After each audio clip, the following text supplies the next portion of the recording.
Alright, so we're gonna finish up with 135 grain critical duty. I guess with this one we could do a failure to stop drill. I think I got about 6 or 7 in the magazine. So we'll do a failure to stop drill.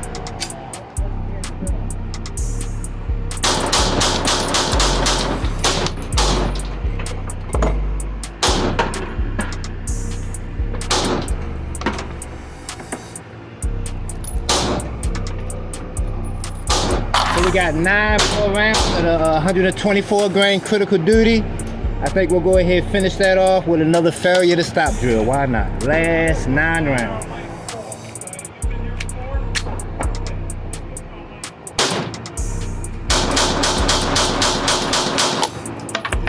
And that 124 grain plus P got a lot more recoil than that 135 grain non plus P.